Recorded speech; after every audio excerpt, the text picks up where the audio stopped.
We are doing the grade 12 IT prac exam from 2019, not November, but the June paper. And we are starting question 4, the last and final question. Now we have the last question of your exam paper. Now in an exam situation, you stressed, you've seen that the time's nearly done and you would want to finish strong, and you are at one of the more challenging questions. So the key here is to read carefully everything and do what you can, and make sure you break it up into little steps. Make sure that you get the marks. Don't try to do everything at once. Just try to break it up into little bits that you can complete. So there's a nursery that has different types. There's citrus, deciduous, nut, and tropical, different types of categories of trees. And we have a program that looks like this. So there's a couple of arrays that we're going to be working with. There's an array types, which has a 1 to 4 of the 4 different types that we've got. That's already got the values in. There's a one-dimensional array which has 24 trees that look like this. So it's the name of the tree, and then a hash followed by the first letter of the tree type. So if it is a citrus, so each one's unique.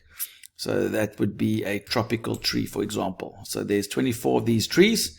So that's great. And then the list 2 entries in the array list can be explained as follows. Okay, so they explained it. Okay. And then there is a 2D array. Oh, we got a 2D array. We can do this. We can do this. Array trees 1 to 4, 1 to 6. And this is the types is 1. I think they just set the value for types and number. Okay. So we must write code. So let's do the first question. Break it into little bits. Let's see what we can get done. So the first things first. The array list must be stored in the 2-dimensional array by row according to the types of trees. Okay. The data of the citrus trees must be stored in row 1. So we got to go through this list. And if it's citrus, if there's a C at the end, we put that in the first row, and then we're going to look, is that citrus? No. There's another citrus. We put this into the second block of the 2D array. Okay, so the first thing I want you to take, the moment I give you in a 2D array where there's 2 different values for the rows and the columns, that makes my life a lot easier to try to work out how I'm going to do this. Okay, so we need to use the trees, okay, to fill the list one. So we're using the lists one to fill the trees. Okay. So the first row is going to be citrus. Okay. The second row. Okay. So you know what I'm going to do? I'm just going to do the first row. Just store it in the 2D array. And then I'm assuming the second one will be the display. I'm just going to do the first row. That's it. Break it down into little bits. So when we click on the first button, we want to sort out the first row of the 2D array. In other words, we want to put all the citrus ones in there. So we are looking for citrus. So we are looking for citrus. So variable is looking type string. And we know the citrus start with the letter, or have the letter C as their code at the end. Okay, so let's just look at this. So I know I need to go through the entire array, not there, boom, let's go. I need to go through this entire array list. So there are 24 items in the array. So we're going to loop from, they don't give me a variable that tells me how many elements are in the array. We're just assuming that it's always going to be 24. So we're going to go for I equals 1 to 24. We're going to go through. So we break it down. We're going to get these marks bit by bit. So pressing that, there they declared my R variable for me. Okay, so there we go. I need to check if array list. Okay, let's put a begin end here because we might have to do quite a few things here. So this is the end of the for loop. For loop I. Okay, so I actually need to first of all get the end letter of array list. Okay, how do I get the last letter? Well, the last letter is, there are lots of ways of doing it. So you could do, I'm doing this a very long way, but maybe this will make you understand it better. The last letter is equal to array list. Now we are doing a for loop, so we would deal with that one R. And we're going to copy from array list, starting at the last character. What's the last character? Well, the last character is the length of array list. So find the length of it, and copy just one character. So we're going to go to the length of the array list, copy one character, and that will be the last character. You could have also done something like this. Boom, something like that. So the array list, square bracket r, the r value in the array list, but square bracket the last value. That can be looks complicated. If you understand that, then use that. But yeah, this makes a bit more sense. Copy from the list r, because we're dealing just with r, array list r. We're just dealing with that first one in that list, which is orange and hash c. That's what we're dealing with. So that, let's just make a note of that. Array list r is equal to orange hash c. That's basically what we're dealing with. We're dealing with each and every individual character, but that's the first one. And this loop will do it for all of them. So that's how we get, so that's last. We'll get that last character, which would be the c. Now I can go, okay, so if the last character is a C, in other words, it's the same as what I'm looking for. That's what I'm looking for. If those two are a match, then we have a citrus tree that we want to put into my array at the first row. So we're going to say array list, no, array trees. We're dealing with array trees. That's the dual array. Okay. So we want it to look like this. They give me an example. I went ahead just to go see. So there, you see there, boom. So we want it to go, boom, 1, 2, 3. So it's going to go into 1. So there are going to be 1, 2, 3, 4, 5, 6. So there are going to be 6 trees. Which value goes to 6? The second value of the array trees. So this is going to then go into position 1 of, that's the first block.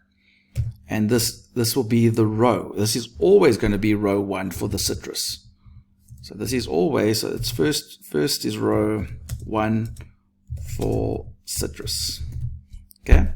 So array trees 1 is going to equal to whatever that value is. Array list r. Okay. And then when we find the second one, we want that to become a 2. So we actually need to keep track of every time we fill a slot. We need to actually keep track of it. So this is the row, so this is the column. So let's make a column for each column. So column rcol, and before we start here, we haven't got anything in it. So our column is equal to 1, or is 0, but let's make it a 0. And the moment we find a match, increase our col, so it now becomes a 1. And we're going to put it into our col, because we always put it in row 1, but our col will be a 1. And then the next one we find will be a 2, and so on. So that's how it's going to do. Boom, boom, boom. Okay, we're happy with that. So that's what it's doing. It's looping through and it's doing all of those things. Great. Okay, so that will just do the first row. Okay, and we can't actually test it. That's the problem with this question. Like, I can't test it to see if it's going to work. I just have to believe. Okay, you could probably move on to the next one to try to display and see. So this will work for just the first row. Okay, so once the first row is working and you're happy with that, then you want to make the whole thing do all of this again. All of this needs to happen again. I'm going to put a begin there, and I'm going to put an end here. This is the end of our other loop that we're going to do. Okay, so this whole loop needs to happen multiple times. Okay, and we need to do this 4 times. Why? Because we're doing 4 different rows. So we're going to do this with a different loop. Let's call it J. Goes from 1 to 4. So we can do this 4 times. So once you got the first row working, then you can repeat that 4 times. So let's go J. We're going to do this 4 times, and this is the end of loop J. So, but what are we going to change? Well, first of all, when it's a 1, we want to put it into row 1. But then when we've done all of this a second time, we're now going to start into the second row, which means this must change to a 2, and then it must change to a 3, then into a 4. Where does it get? Oh, it gets it from the J. So we can actually change this to J. Fantastic. Now, the only other problem is we're not always doing the citrus. It's first going to do citrus, then it's going to be based on, is it based on the on the other array. So let's look at, so we first want to do, they said it's first citrus, then deduce, then nut, then tropical, which is the same order as this is. There we go. It's the same, exact same order. So I'm just going to get that first character of array type. So the first one, I'm going to get the first character of array types 1. And then array types 2, we're going to get the first character. Then array times 3. So, I can see a pattern. So S looking for is not going to be the first time, it's going to be array types, square brackets, J, because J will be the word citrus, but I want to get the first character of it. So you put a square bracket 1 to go get just the first character. Okay. Or you could say copy from array types J for 1. If that makes more sense to you, then you can do something like that. So yeah, S looking. So S looking is that's going to go array. It's going to get it's going to go, yeah, boom. First one, array types 1, go get citrus, go get the first character. Boom. So S looking for will be a C, which is exactly the same as what we were doing. But the second time it does this whole loop, the J loop, when it goes to J equals 2, we're going to do this all again. It's going to come here to the second option and get that D value and check if any fruits that match the D at the end, and then it'll add them to the second row. Okay, so by doing just the first row, getting just the first row working, you can get the marks, and then you say, just do this whole thing 4 times, and then just adjust it slightly. Okay, so I don't know if that's going to work. We're only going to know that if that works properly, I think, when we get to the next question, when we're actually going to do the display. Okay, so all they wanted me to do was to do that, and then to store the values, and then enable those 2 buttons. So if we're done, let's just do that part quickly. So once we've done all of that, then we're going to say btn.enabled equals true, and btn, they said we must do both buttons, .enabled equals true. So there we go. That's done. So let's go to the next question, and hopefully our code works. Well, let's first run to see if there are any syntax errors. No syntax errors. Boom. So there we go. Let's see what happens in the next video. If you need more help with arrays, go to our YouTube channel, click on the playlist, and you'll find some topics there. Leave a like, leave a comment. We'd love to hear from you. And remember, don't do it the long way.